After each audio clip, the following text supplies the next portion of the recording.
Bienvenue à Déprogrammer, le show qui va à contre-courant, mais dans le bon sens. Ici Priscilla Audet en direct de CJMD 96.9 Lévis. Je sais pas si tu reconnais cette chanson-là. Kiss Me. Une chanson aujourd'hui que j'ai envie de te faire écouter parce que en cette journée, disons, marquante pour moi, car je vais recevoir des gens extraordinaires, dont Joëlle Pfeiffer, une médium du Luxembourg. Et ce week-end, je suis tombée sur une vidéo triste, mais à la fois positive. Je ne sais pas si tu te rappelles, parce que tu es sûrement un peu dans mes âges, ou si tu es plus jeune ou plus vieux, qui n'a pas connu la série Dawson's Creek? On sait très bien que c'est une série qui a été très, très, très populaire dans les années 90. Et moi, tu sais très bien que tout ce que je veux dans la vie, moi, c'est que tu ailles bien. Et pour ça, ben des fois, il faut se refaire mettre les pendules à l'heure. Puis, on a parlé beaucoup d'amour dernièrement, mais le plus important, je pense, c'est l'amour de soi. J'aimerais te lire un texte que j'ai traduit d'une vidéo de James Van Der Beek, qui est l'acteur principal de cette dite série, qui est malheureusement décédé, qui nous a quittés du cancer. Se dit cancer. On n'en entend-tu pas parler?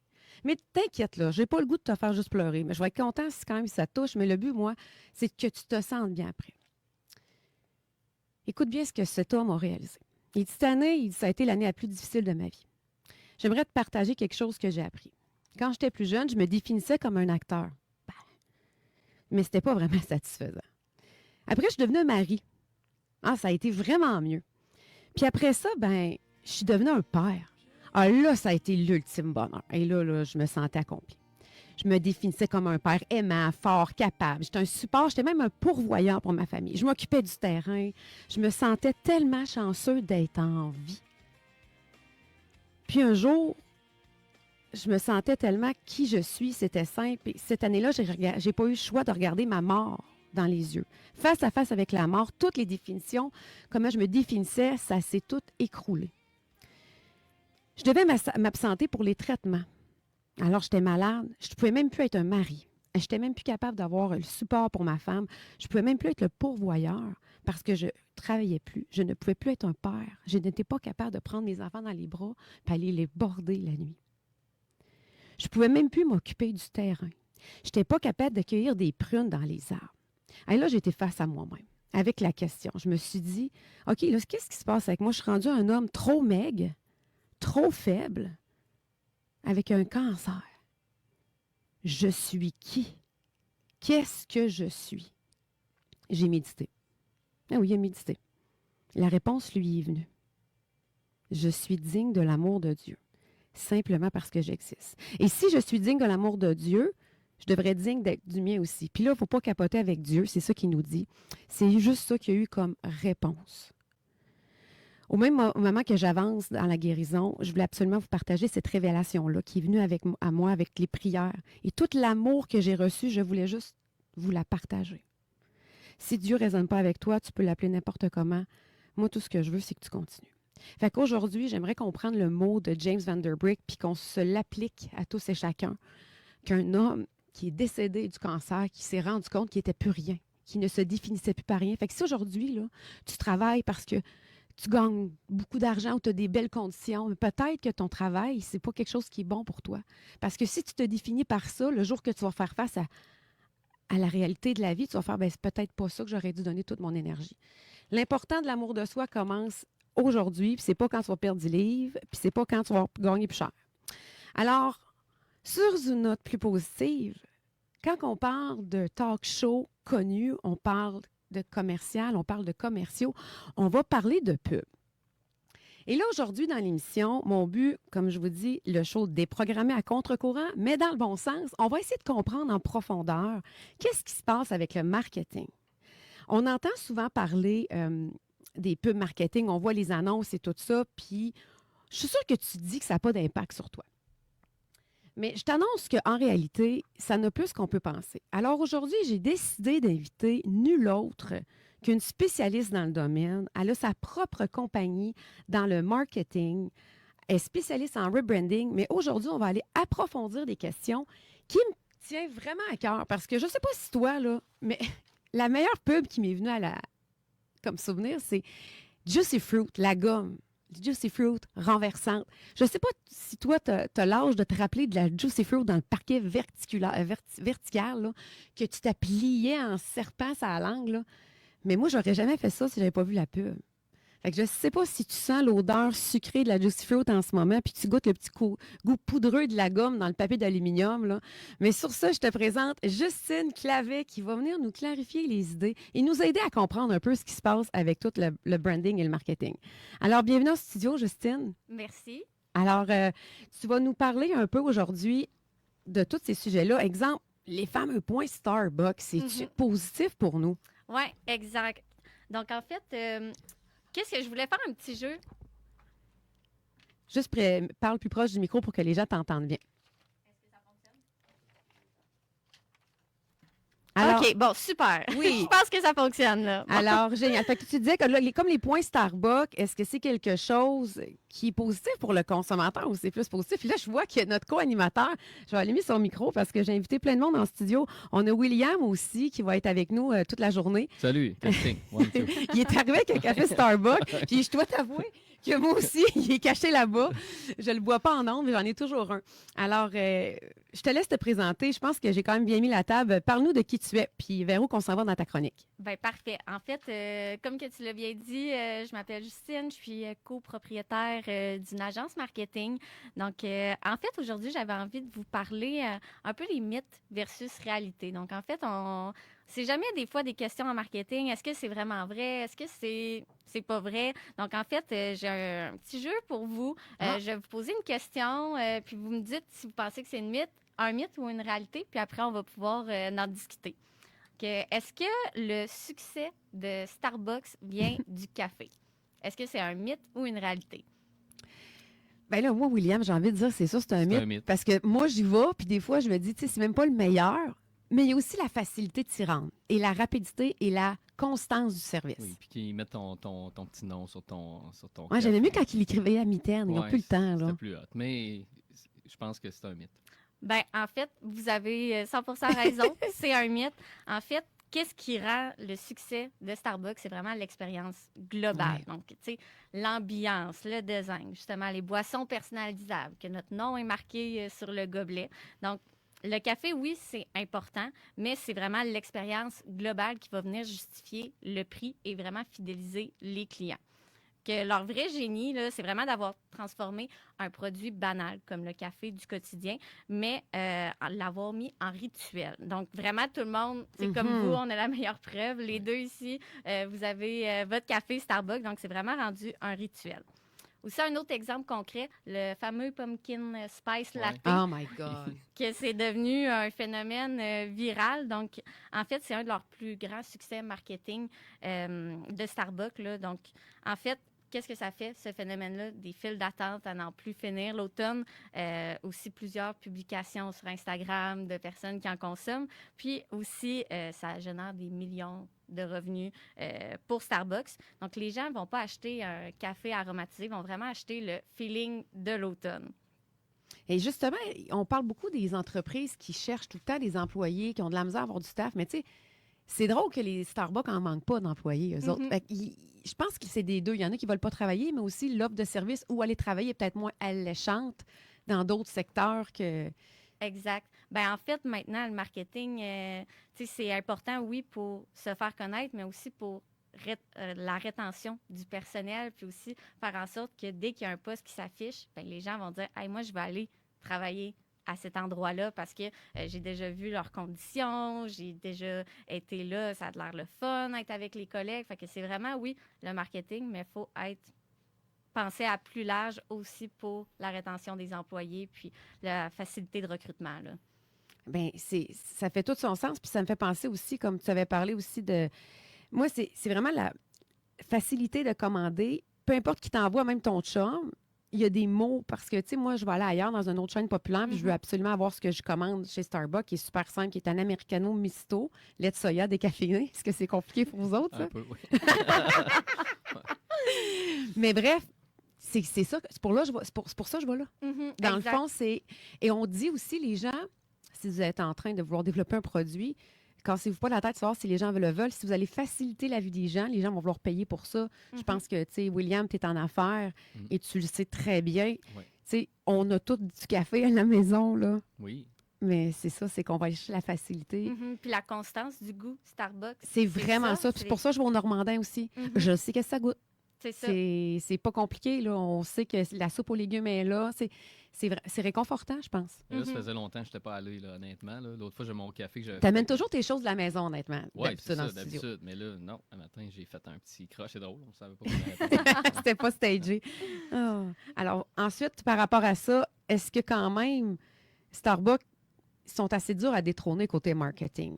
Ben oui, tu sais, c'est une multinationale qui ont les moyens de faire des grosses campagnes publicitaires avec des personnes connues. Donc, c'est sûr que pour eux, c'est beaucoup plus facile de mettre leur pion. Puis s'il y a un échec, ben d'assumer les coûts. Tandis que si on prend un petit café de village, ben tu sais, ils n'ont pas les mêmes moyens pour mettre tout de l'avant des... C'est vrai que ça a l'air qu'ils font beaucoup d'argent avec l'argent dans l'application que les gens oublient de dépenser. Parce que moi, je mets pas d'argent dans l'application. Ben, en fait, c'est sûr, les programmes de points, c'était une autre de mes questions. Vas-y. Fait qu'on peut regarder ça en même temps. Vas-y. Pour programme de points. Donc, est-ce que c'est un mythe ou une réalité que les programmes de points nous font économiser? Qu'est-ce que vous en pensez, vous?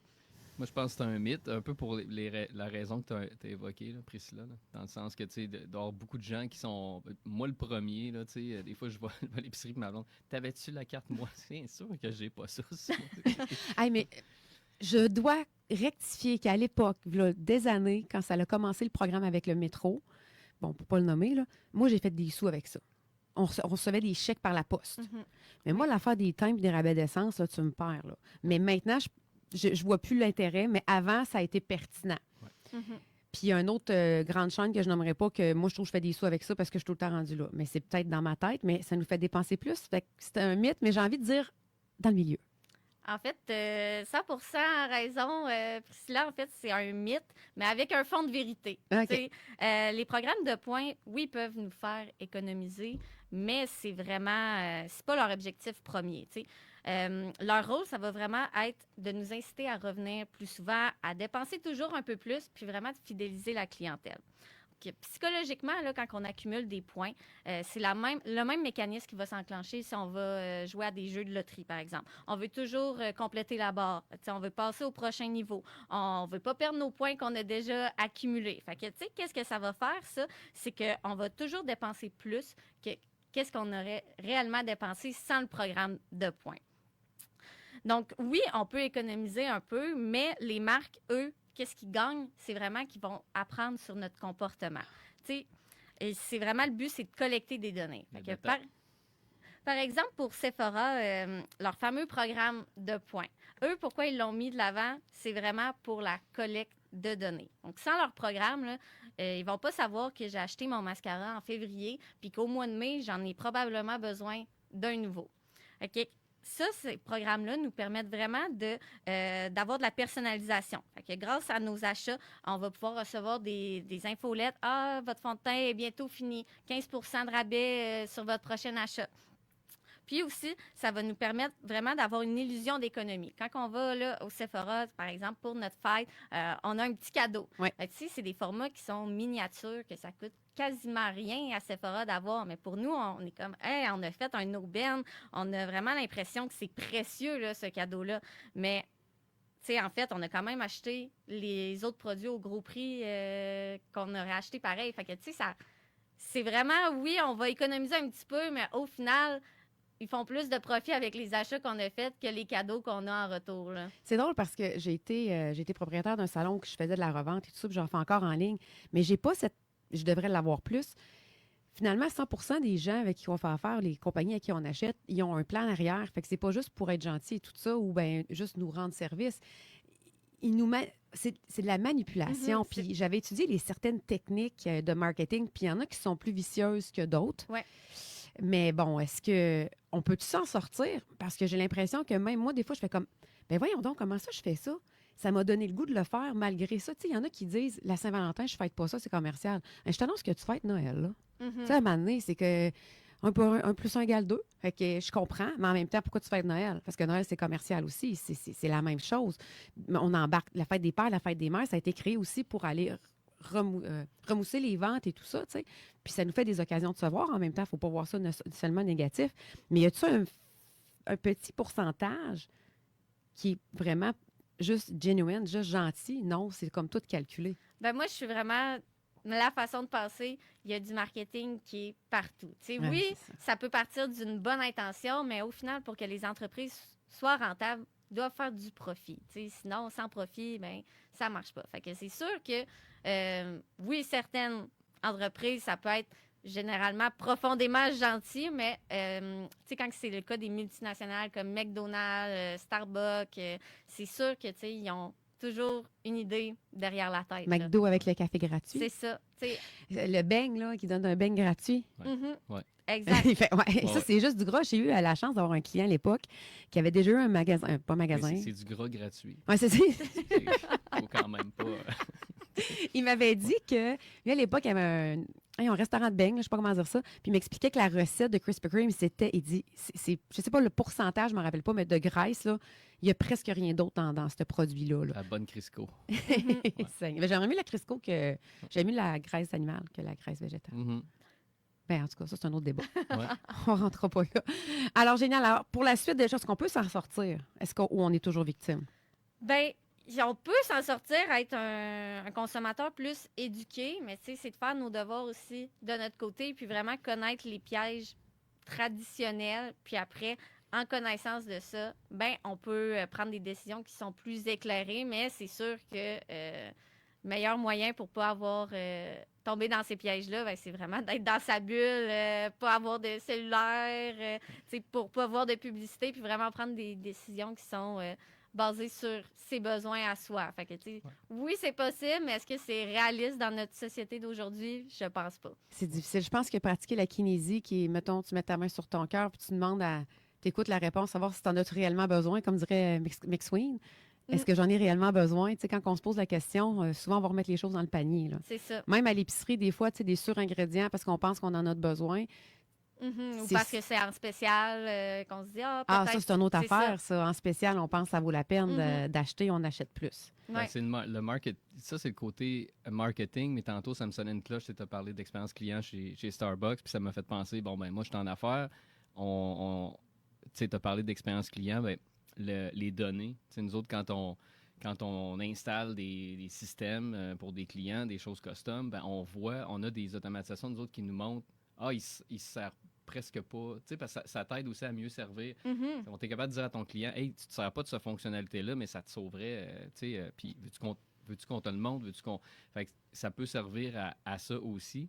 Tu sais, Tesla aussi, c'est une compagnie de data. Tu sais, c'est des autos, mais c'est une compagnie de data, puis ils vont toujours prendre du feedback pour faire quelque chose. Est-ce qu'il y a quelque chose tout le temps de amour et lumière partout là-dedans? Pas toujours, mais ça nous sert, nous, à être sûr qu'on sert mieux les clients aussi. Mais justement, tu sais, si la compagnie sait que tu as besoin d'un type de produit dans 3 mois, toi, tu as 4 enfants gérés, tu travailles, tu as une charge mentale extrême, je vais être contente de ne pas manquer de couches ou je vais être contente de ne pas manquer de tampons. On ne sait pas, des niaiseries de même qui font en sorte que, en réalité, je pense qu'on vit dans un monde effréné. Ça a l'air qu'en Europe, ils ont un rythme de vie beaucoup plus lent.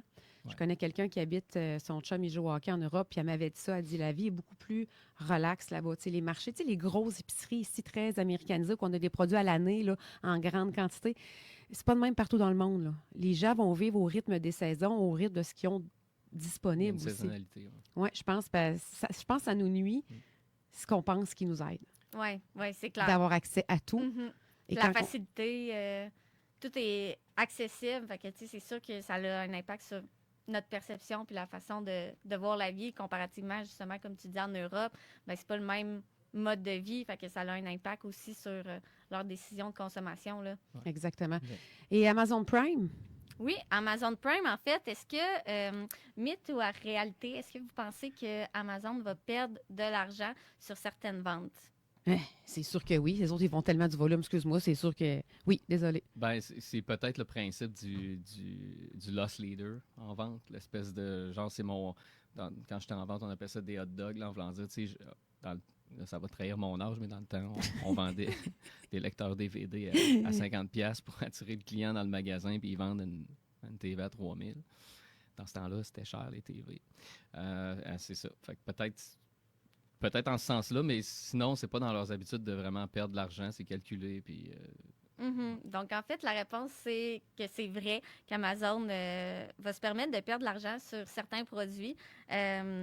Donc, en fait, pourquoi ils font ça? Ben, c'est pour attirer les clients, les habituer à la plateforme aussi, les pousser à devenir membres Prime, puis les fidéliser à long terme.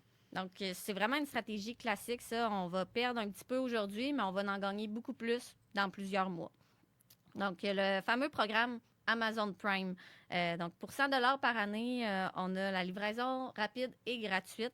Mais souvent, cette livraison-là va coûter beaucoup plus cher que 100 $ si on regarde toutes les commandes qu'on a faites dans notre année. Donc, résultat, ben, Amazon va perdre, oui, de l'argent sur la livraison, mais c'est prouvé que les membres Prime vont dépenser 2 fois plus que les membres, que les non-membres. Donc, c'est vraiment un investissement dans le comportement du consommateur qui est bénéfique après niveau monétaire. Exactement. Puis, c'est aussi dans les boutiques, vu que j'ai été dans la vente, sachez que si vous allez dans un magasin qui a un article vraiment pas cher, bien souvent, cet article-là, je pense en épicerie, doivent le faire. Moi, je sais qu'en pharmacie, ils le font. Juste pour attirer le client, ils vont vendre quelque chose de très populaire presque au prix du cost pour pouvoir attirer la cliente pour qu'elle achète d'autres choses en magasin. Exact. C'est ça. C'est vraiment de cette façon-là qu'Amazon fonctionne. Ils veulent vraiment nous avoir. Quand on a Amazon Prime, ben, après, ben, ils savent que on va en faire d'autres achats. Puis, tu sais, là, maintenant, on en parlait, la facilité. Tu sais, Amazon, on l'a dans les 2 jours qui suivent. Fait que, tu sais, tout est à proximité. Donc, c'est vraiment, ils savent que dès qu'ils nous ont, après, on va commander fréquemment. Là. Exactement. Ouais, merci. Puis, as-tu des astuces pour nous côté marketing? Qu'est-ce que tu avais d'autre à nous dire peut-être qu'on ne sait dans pas? un chalet, pas C'est ça, déconnecté. pas de réseau. Ouais. Ben, en fait, il y a... Mais pour trouver le chalet, il faut aller sur Internet. Ouais, mais là, Puis là, tu vas- un chum brosseux qui vit dans le coin peut te dire C'est ça, des contacts. Des contacts. OK, moi, il y avait un point aussi que je voulais qu'on discute. Souvent, je l'entends vraiment, là, c'est que nos téléphones nous écoutent. Ah oui, c'est vrai. Est-ce que c'est un mythe ou une réalité? Bon. Mais moi, je pense que j'ai la réponse. Mais là, William, c'est pas juste, c'est ça ta job. Ben, oui, mais j'écoute pas, tu sais, je veux dire, j'installe pas des trucs pour écouter le monde, mais bon, moi, là, c'est sûr qu'on parle à un gars qui a depuis des années des VPN sur tous ses appareils, puis j'ai pas d'affaires chez nous que je peux dire « Hey, Google », puis « Hey, Siri », là. J'en ai pas, puis sur mon téléphone, il est pas activé à part si je décide de le faire. Je pense que c'est vrai parce que pour avoir fait plusieurs tests, là, de parler de quelque chose puis que ça pop dans ton feed. Surtout, moi, je suis un bon testeur pour ça parce que je suis pas comme Priscilla, là, je suis pas actif tant que ça sur les réseaux sociaux. Fait que quand j'arrive dessus puis qu'il me flash des pubs de quelque chose que j'ai parlé, je me dis, mais ça arrive moins que des VPN. Fait que là, peut-être que je suis dans le champ, impression, peut-être c'est anecdotique, mais j'ai l'impression que c'est vrai. Bien, avant, ce que j'avais su par rapport à ça, si nos cellulaires nous écoutent, la question, c'est que les cellulaires se parlent entre eux. Donc, si la personne avec qui je suis a fait la recherche de ce que je parle, ils vont pouvoir se connecter. Donc, notre algorithme, j'ai l'impression qu'ils couchent ensemble quand ils sont un à côté de l'autre. Mais oui, écoute, ça me donne l'impression qu'ils nous écoutent parce que si je parle d'un legging mauve, puis je rouvre Facebook, je vais avoir une promotion d'un legging mauve. C'est pour ça les leggings mauves, quand on a collé nos iPhones, quand tu as eu ton iPhone, on a collé nos iPhones. Là. C'est ça, oui. C'est ça. Ta blonde, elle se demandait c'était Ben, quoi. là, pourquoi tu... Ben, je sais pas. Alors, qu'est-ce que tu nous arrives comme réponse aujourd'hui par rapport à ça? En fait, c'est un mythe. Là. Les téléphones, ils n'écoutent pas nos conversations pour nous cibler. Ça, c'est illégal. Mais il vit dans notre tête. En fait, qu'est-ce qui se passe? C'est vraiment l'algorithme en fonction de nos recherches, nos visites de sites web, nos clics, nos déplacements, nos achats, nos interactions sur les réseaux sociaux, que ça va créer un portrait vraiment précis de nos intérêts. Puis tellement précis qu'on a l'impression d'être écouté, mais en réalité, c'est juste des liens que l'algorithme fait qui sont précis. Par exemple, si on regarde on veut changer d'auto... dans quelques mois, puis pour l'instant, on se dit, je voudrais avoir un siège chauffant que je vais m'acheter au Canadian Tire. Tu sais, l'algorithme va faire le lien. Bon, ben, siège chauffant qu'on va acheter, ben, ça se peut qu'on aille des publicités d'une certaine voiture, même si on n'a pas cherché voiture Hyundai, pour ne pas le nommer, par Mais exemple. justement, moi, je sais très bien qu'il y a des compagnies, même des courtiers immobiliers, qui vont payer très cher pour avoir des leads du genre, savoir exactement quel type de personnes, quel travail qu'ils font. Et ils vont être capables de savoir quels besoins qu'ils ont et aller leur placer dans leurs algorithmes des Ouais. publicités. Fait que sans même le savoir que tu sais même pas ce que tu as besoin, Mhm. mais les gens t'ont déjà assez étudié pour savoir que toi, tu veux voir ça, un legging mauve. Fait que même si tu n'en parles pas, Ouais. ils vont te shooter la pub. Exact. Ouais, C'est ouais. vrai. Les algorithmes, c'est vrai qu'ils sont rendus très forts, là, au-delà du. Mieux que les chums de certaines filles. Oui, exactement. Mais tu as raison que c'est peut-être pas comme une écoute, tout ça. Moi, mon réflexe vient beaucoup de travailler avec des clients. Donc, je veux pas qu'il y ait rien qui. Puis souvent, en plus, on est sous NDA. Tu sais, fait que des fois, on a des projets qu'on peut juste pas parler. Fait que je me dis, tu sais, je prends juste comme vraiment pas de chance. Peut-être que je suis un peu un vieux parano, ça se peut aussi, là, tu sais. Et quand tu dis que tu ne veux pas prendre de chance, c'est que tu ne parles pas de vive voix de tes projets autour de ton téléphone? C'est ça, je fais pas exprès. J'ai toujours des VPN aussi, partout où je vais. Ben, même que je sois chez nous, je suis allé au Starbucks tantôt, je suis toujours sur un VPN aussi. On va t'utiliser justement, Justine, faire une micro-parenthèse. Moi, depuis que je travaille avec William, parce que vous savez, on développe une application ensemble, elle est prête d'ailleurs, j'ai installé un VPN, je me promène beaucoup et tout ça. Est-ce que tu peux juste, de base, nous expliquer l'utilisation et l'utilité d'un réel VPN, Ouais. à part d'écouter le Super Bowl gratuit avec les pubs américaines? Pas encore là, c'est tough aussi, mais ça se fait là. Ben, en fait, c'est que ça change ça masque ton adresse IP puis ça te met à une autre localisation en partant. Donc, ça va masquer un peu tes activités en ligne. Moi, il y a une couple d'années, à un moment donné, je m'étais fait frauder ma carte de crédit à peu près 4 fois dans l'année, là. Mm. Tu sais, puis là, à un moment donné, j'ai fait. Puis depuis que j'ai mis des VPN, ça fait déjà une couple d'années, c'est plus réarrivé, là. Fait que, tu sais, puis parce que probablement que j'allais sur mes comptes bancaires ou je sais pas. Tu sais, fait que ça coûte comme 100$ par année. Fait que ça vaut pas la peine de, tu sais, comme un NordVPN de ce monde, puis tu le mets sur. Fait que c'est presque impossible de se faire pirater dans ce temps-là, parce que là, C'est j'ai encore vu beaucoup plus François tough. Charon qui disait même les iPhones vont se faire prendre avec ce logiciel malveillant et tout ça sur ton cellulaire. Oui.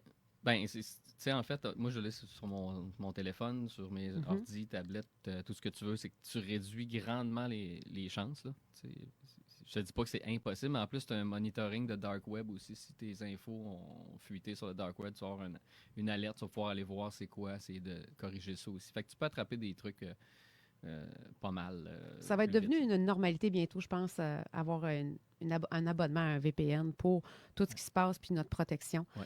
Alors, on tire à la fin de la première invitée qui va rester avec nous en ondes. Avant de quitter pour la publicité, on va continuer avec Justine et au retour de la pub, on va avoir du Luxembourg en direct, une lecture d'un défunt et comme elle les appelle, c'est les envolés, donc les personnes décédées. Et on a une invitée spéciale en studio qui était la gagnante de ce prix, d'avoir la chance de communiquer avec une personne décédée avec nous après la pause. Mais pour terminer, Justine, qui va rester avec nous bien sûr pour le reste du show, dis-moi donc, qu'est-ce qu'on ferait comme conclusion par rapport au marketing? Ben, en fait, la conclusion, c'est vraiment d'être un consommateur qui est bien averti puis conscient de toutes les techniques marketing pour justement pouvoir prendre les bonnes décisions puis pas se laisser influencer par tout qu'est-ce qu'on voit sur les réseaux sociaux. On est tellement bombardé maintenant, stimulé, que ça devient même difficile pour moi qui travaille dans le marketing de ne pas se faire avoir, tu sais. Fait que c'est vraiment de bien penser, c'est prendre un peu de recul quand on veut acheter quelque chose. Est-ce que c'est vraiment nécessaire? Est-ce que c'est parce que c'est en rabais? Poser toutes ces questions-là, puis après, ben, on peut prendre une décision qui va être éclairée puis vraiment répondre à nos besoins.